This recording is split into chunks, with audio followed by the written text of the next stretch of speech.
money, come and make some room. Everywhere I go, I'm in the spotlight. This is a good life.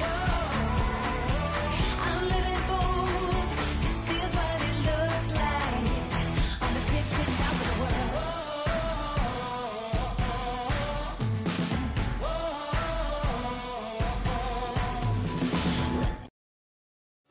Maritime cybersecurity, and arguably the most essential equipment to onshoring of container boxes, the ship-to-shore cranes. There's new concerns about their cybersecurity risks. We're going to dive into it a little bit more today, but did you catch the Wall Street Journal article of it this week? Did you catch Sal Mercogliano talking about it last year, February? We're going to talk all about it. Hi, welcome to By Land and By Sea, an attorney breaking down the week in supply chain, presented by the Maritime Professor, me. I'm Lauren Began, founder of the Maritime Professor and Squall Strategies, and I'm your favorite maritime attorney. Join me every week as we walk through both ocean transport and surface transport topics in the wild world of supply chain. As always, the guidance here is general and for educational purposes only. It should not be construed to be legal advice, and there is no attorney-client privilege created by this video. If you need an attorney, contact an attorney. So before we get into the discussion of the day, let's go through my top 3 stories of the week. All right, well, it's still on our list. We've been looking out for this language for quite a while now, but we are still waiting on the language. There is no new language on the unreasonable refusal to deal or negotiate with respect to vessel space accommodations out of the FMC. Recall they had given us an update what their plans were at the last commission meeting. They said that they're going to be releasing a supplemental notice of proposed rulemaking, diving further into the questions raised by the comments of the last notice and comment period. So they're going to be opening it up for more comments. I told you I was going to keep it on my list. I have kept it on my list here. We're still waiting. I love this. I think that this is a great idea. I've talked about this before. They're going to be covering documented export strategy. What does that mean? That was a lot of some of the comments that came in were really asking, is that the threshold or is that just one of the criteria? They just wanted a little bit, the commenters wanted a little bit more clarity. Is documented export strategy actually documented and submitted? Is that something that now the FMC is going to be requiring? It didn't seem like it, but maybe. And so some clarity there is going to be important. I'm still waiting here. I think this is going to be really interesting to see this next round. Recall this was supposed to be finished up by December 16, 2022. It had a 6-month past OSRA implementation deadline. But certainly I think the congressional intent there was to move forward on this in a quick fashion. I think that's what the FMC is doing here, right? They're just over 120 people working there. There's a lot on their plate, right? They have a congressionally mandated to-do list. And I think it's totally fine that they're moving past 6 months on this because, as Chairman Maffei has said, getting it right is more important than getting it fast. Couldn't agree more with this, especially with the issues that came up with the comments. Certainly warranted further discussion. You know, if you're going to do this rulemaking and if you're going to make this reg, you want to make sure that it makes sense for the industry. And I appreciate that the FMC is taking their time and trying to make it make sense for the industry so that it will hopefully help and enhance and help cut down on things anti to the FMC's mission of fair and efficient movement of goods. So we'll keep watching it. It's not there yet, but I'm going to keep watching it. Story number 2. The Federal Trade Commission, we've talked about them before. They have a open rulemaking as well, notice of proposed rulemaking, where they have asked for comments on a proposed ban of non-compete clauses. Now, this is not maritime specific, but there's certainly, or freight specific for that matter, but there's certainly freight and maritime and supply chain interest here. But this goes across the board. I mean, can you imagine non-compete clauses if they were to be actually banned? There's quite a few. I know there's quite a few people who are subject to non-compete clauses, and the argument is it stifles the ability of that person to find gainful employment. They've specialized in a certain area, and now they can't compete with their previous employer. Obviously, an oversimplification here, but the story here is that the FTC comment period has been extended until April 19th. So you have about another month and a week from now to get your comments in. Thousands and thousands and thousands, I'm sure, as their end number on how many comments are going to be filed here. We previously covered this rulemaking and more specifically the FTC and kind of how it parallels commissions and certainly the Federal Maritime Commission.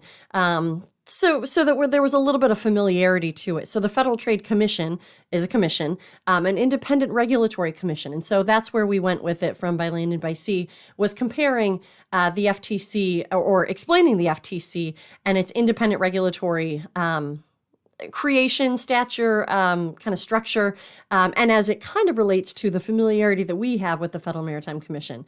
So I encourage you to go check out that previous episode. Like I said, we covered the FTC, we covered this rulemaking, but it was pretty interesting to learn a little bit more about how the FTC works, how many commissioners they have, how all of that goes through. So yeah, you can familiarize yourself with the commission generally, the Federal Trade Commission, that is, not the FMC. We know them quite well. And then approach the comment periods with a little bit more of a holistic knowledge of the agency that is hosting this rulemaking. So I'm really interested to follow this one. You've probably been following Matthew Leffler from the Armchair Attorney. He puts out some really interesting information here on these non-competes. But this is great. I love to see just engagement on this issue. I think this is going to have a pretty impactful moment in certainly business, employment, competitive history, right? I think this one will be a pivotal moment. So, all right, story number 3. Laura Curtis of Bloomberg wrote an article, Shipping Execs Gather as Global Supply Chains Hit Calmer Waters. Laura went out to TPM, so TPM 23. It's a major annual shipping industry conference. If you haven't heard of it, I certainly encourage you to familiarize yourself with it.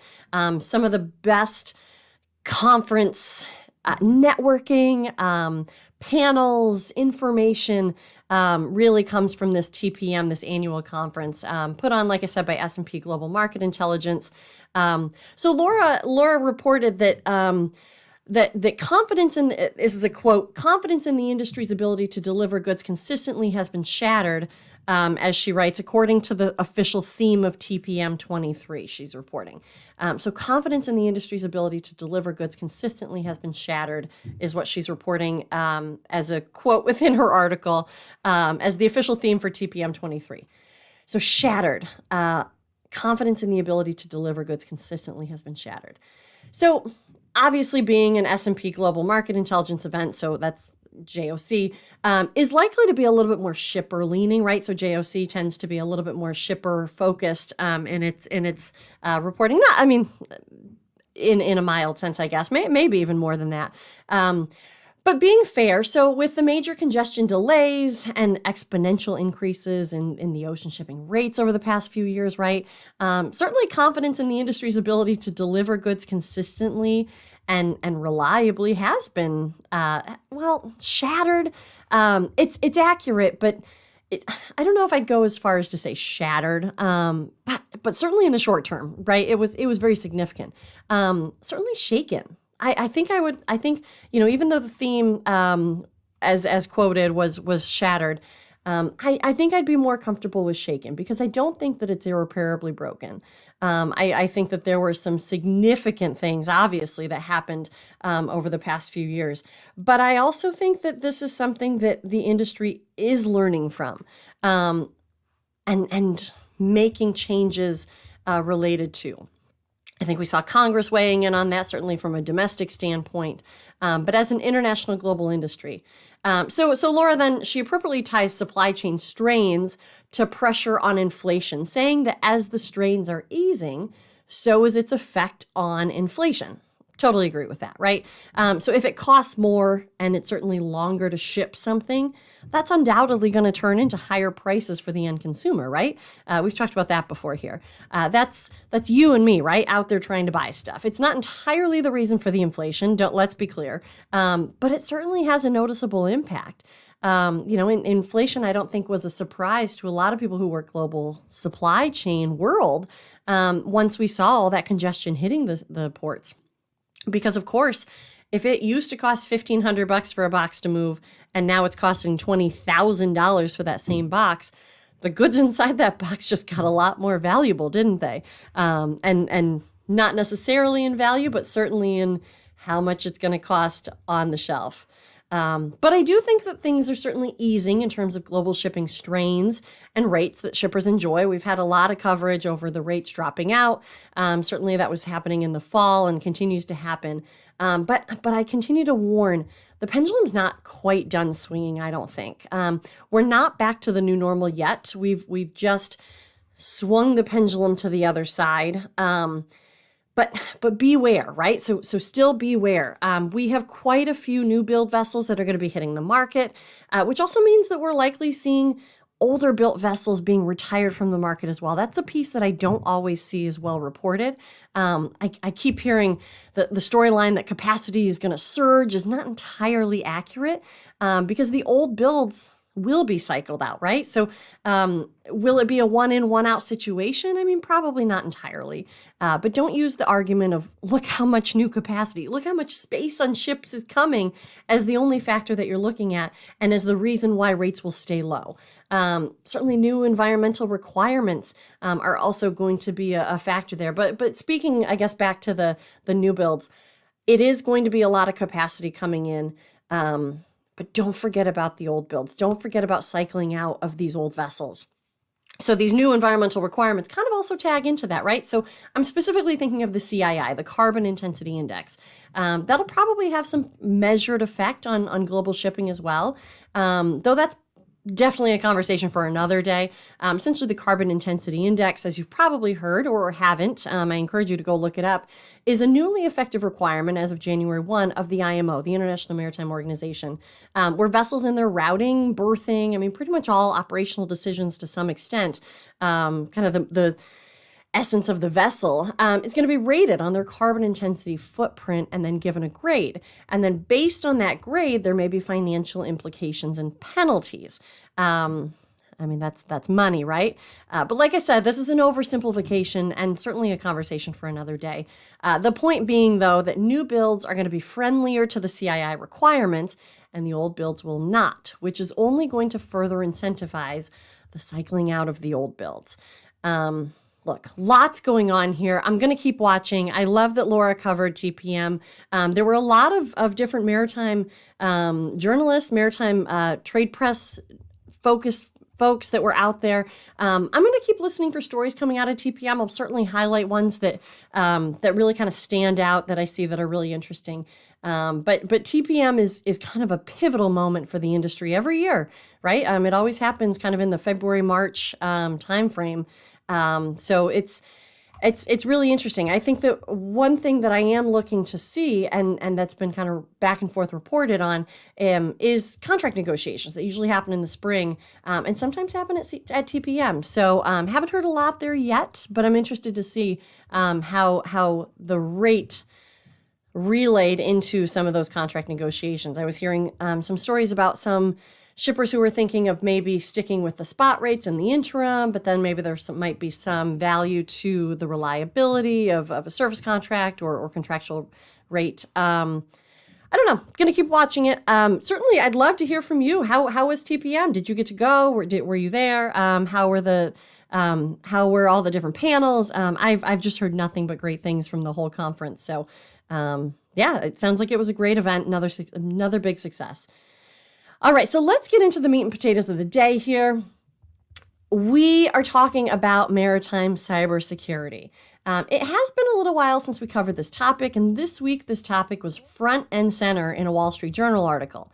The article was entitled, "Pentagon Sees Giant Cranes as Possible Chinese Spying Tools." Certainly the political climate, the political tension, whatever you want to say. China has been in the news a lot, certainly in the United States press. But even before that, even before the Wall Street Journal talked about this, I don't know if you caught it, but Dr. Sal Mercogliano on his YouTube channel, What's Going On with Shipping, covered it a year ago in February. But then he actually covered it again in kind of a larger scope just this week too. I'm going to put a link to that show, but I encourage you to check it out. He always, I'm sure you all listen to him. He always does a really great job of breaking down what's going on with shipping, as the name is appropriately titled. So what was happening in the article?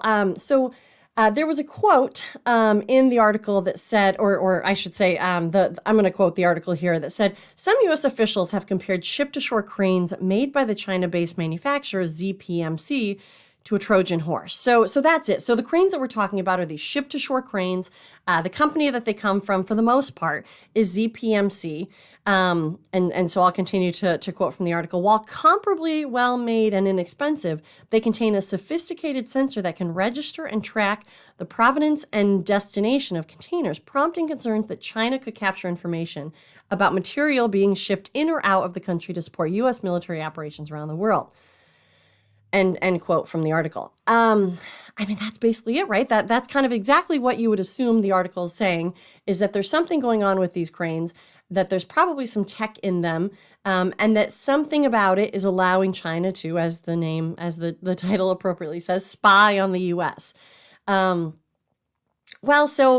here's the deal, and the article continues to go on. They chatted with the Chinese embassy in Washington, who of course said that that drawing concerns about these cranes is a, quote, paranoia-driven type of attempt to obstruct trade and economic cooperation with China, where they said, quote, playing the China card and floating the China threat theory is irresponsible and will harm the interest of the U.S. itself. So, of course, right? I feel like nothing about all of this is very, very surprising. There's some security concerns about these tech chains that are coming out of China, cranes, I should say, that are coming out of China, and China's saying there's nothing to worry about here. It's really interesting because these cranes are essential, right? I want to stop here. The article also brings up a really interesting report that's due to be drafted. The defense policy bill of last year required that DOT, Department of Transportation's MARAD, the Maritime Administrator, creates an unclassified study whether foreign manufactured cranes pose a cybersecurity or national security threat to American ports. So certainly some of the conversations that were happening last spring are things that have kind of made their way into, well, let's dive into this a little bit more. But this Wall Street Journal article, getting out of trade press and kind of into mainstream presses, takes it up a notch. But look, like I said, I don't think anyone is surprised that these cranes may pose a threat. But we have to be honest here, and this is what I really want to hit today. There just aren't many comparable options. These ZPM cranes are everywhere. They are, most if not all ports have a ZPMC ship-to-shore crane or some sort of ZPMC product on its yard. I haven't seen the exact numbers and I haven't seen the exact coverage, but I would say most, if not all. They are literally everywhere. Cranes of similar size, stature, and purpose are either double the cost or just not available for what you need them for. The ZPMC ability to kind of mass produce these cranes is really second to none in the world. It's likely that the subsidies would have to be provided if we were to really push for non-Chinese or non-ZPMC cranes here. They just are too expensive. They can range in the 10 to 20 million per crane. So, if the ports are investing in this infrastructure, which ship-to-shore cranes are essential, we're going to have to, if we're going to, there's no way we could ban them. We would have to ban them, but there's no way we could ban them without implication. And so that's why I'm saying subsidies would actually have to be provided for the procurement of non-Chinese cranes, at least in the interim. But these are ship-to-shore cranes, just like the name, ship-to-shore cranes, meaning those container boxes that support and supply 90% of everything we eat, use, consume, everything, 90% of everything here in the United States can actually only hit our shelves because of these cranes. We literally can't access the boxes without these ship-to-shore cranes. I mean, talk about essential, right?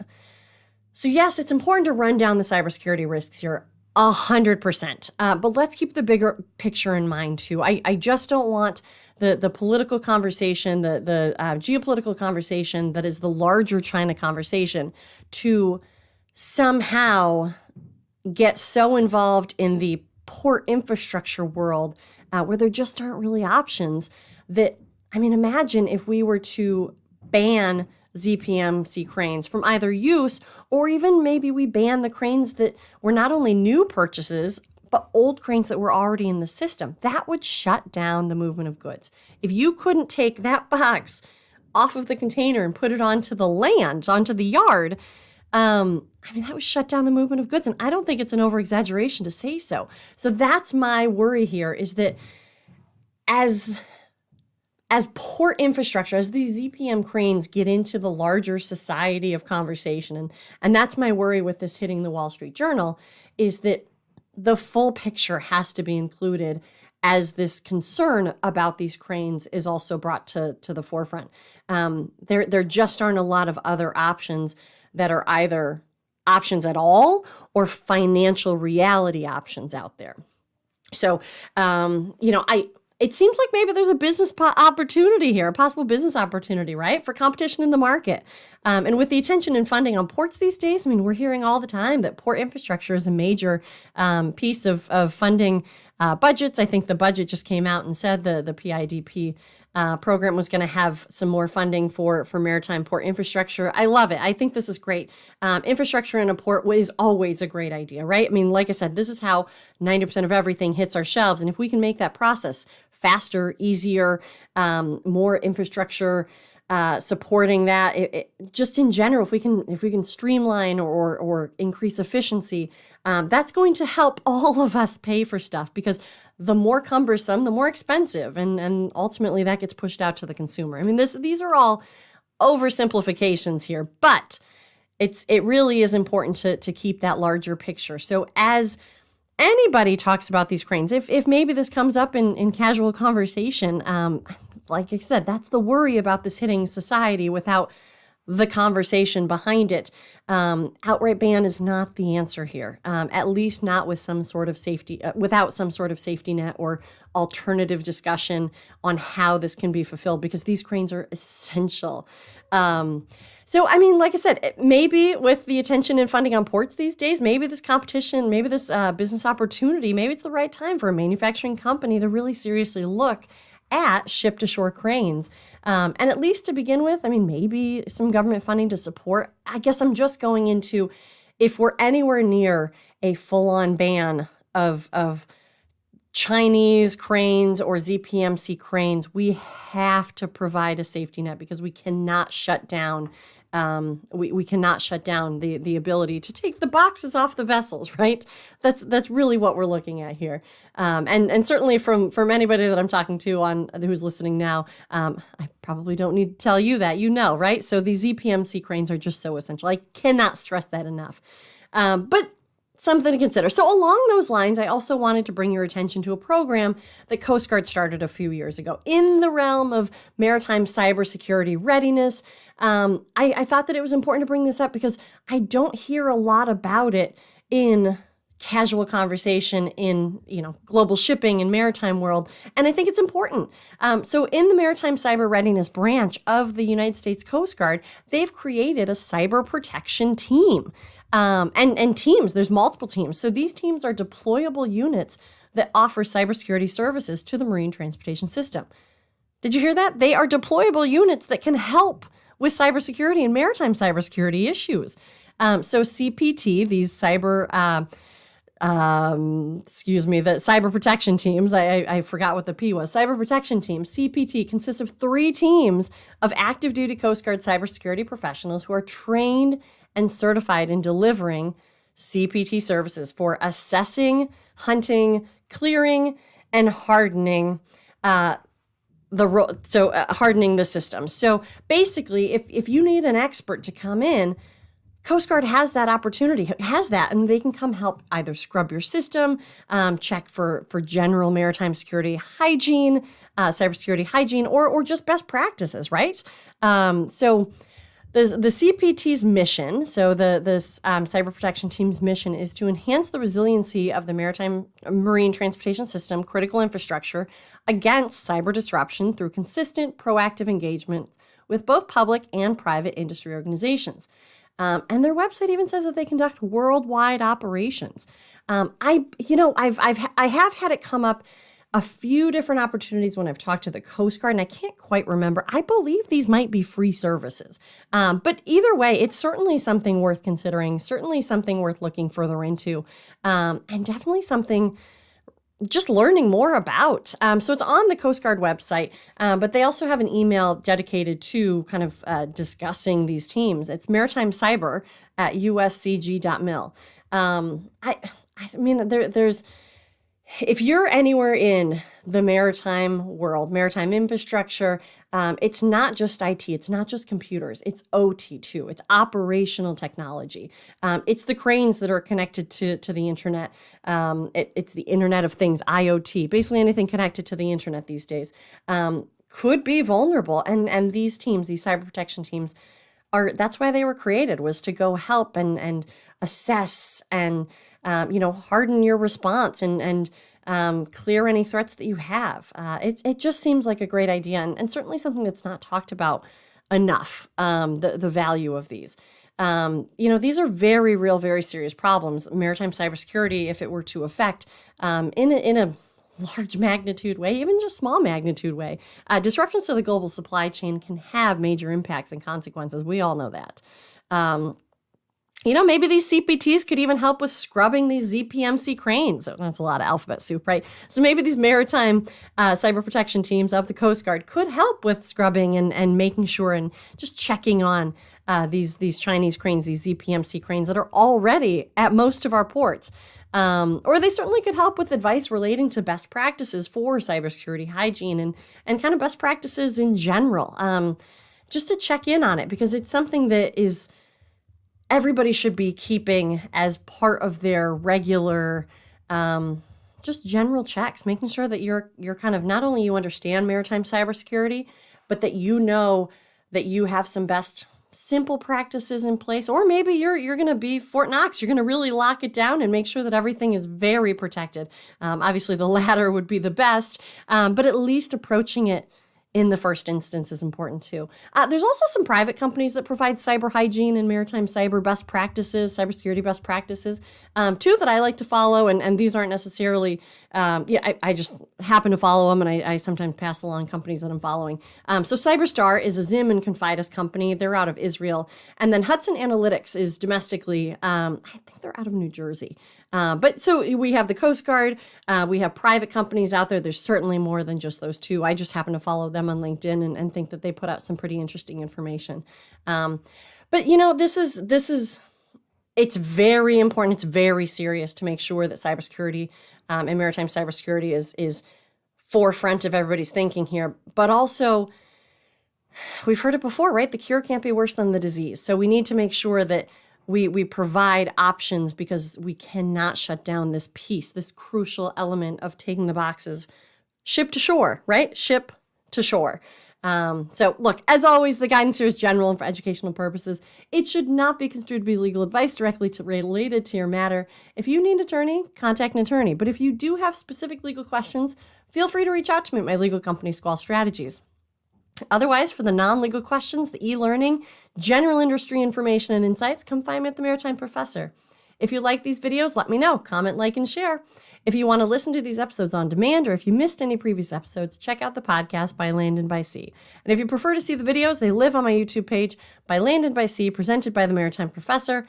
While you're at it, check out the website, maritimeprofessor.com. So until next week, this is Lauren Began, the Maritime Professor, and you've just listened to By Land and by Sea. See you next time.